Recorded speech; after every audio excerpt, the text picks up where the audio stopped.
Hi friends, అందరూ ఎలా ఉన్నారు? బాగున్నారా? అందరూ బాగున్నారు అనుకుంటున్నాను. ఈరోజు దేవుని వాగ్దానంతో నేను మీ ముందుకు వచ్చాను. ఈరోజు దేవుని వాగ్దానము యెషయా గ్రంథము 54వ అధ్యాయము 8వ వచనము.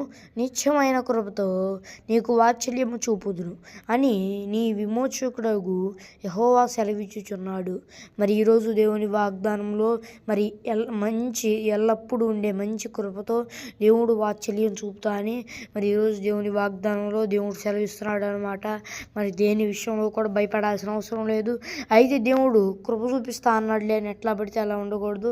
మనం కూడా ఆయన ప్రార్థనలోను, ఆయన బైబిల్ ధ్యానంలోను, ఆయన ఆజ్ఞలు అనుసరిస్తూ ఆయనకి ఇష్టానుసారమైన మార్గంలో నడిచినట్లయితే దేవుడు ఆయన కృప చూపించి ఏ ఇబ్బంది లేకుండా సహాయం చేస్తాడనమాట. మరి ఇది ఫ్రెండ్స్, మరి ఏ ఇబ్బంది లేకుండా దేవుడు సహాయం చేస్తా అని చెబుతున్నాడు. భయపడాల్సిన అవసరం లేదు. చిన్న ప్రార్థన చేసుకుందాం. పరలోకమందున్న యేసయ్యా, ఈరోజు దేవుని వాగ్దానంలో దేవా నాయన కృప చూపిస్తాను నిత్యమైన కృపతో అని చెప్పావు. అందుకు తగినట్లుగా మేము నడుచుకున్నట్లు నీ కృప చూపించు. దేవా నాయన ఈ వాగ్దానం చూస్తున్న వారి చేతి పనులు ఆశీర్వదించు. దేవా నాయన ఈ వాగ్దానం చూస్తున్న వారు ఎవరైనా నేను నమ్ముకోకపోతే నేను నమ్ముకున్నట్లు నీ కృప చూపించు.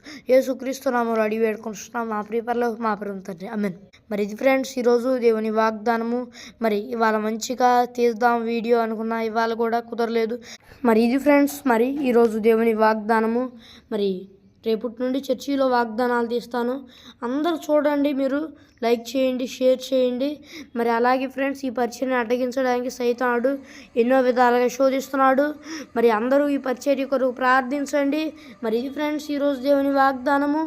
మరి ఒక వీడియోతో మళ్ళీ కలుద్దాం. అంతవరకు దేవుని కృపా ఆశీస్సులు మనందరికీ తోడై నడిపించును గాక. ఆమెన్. Praise the lord.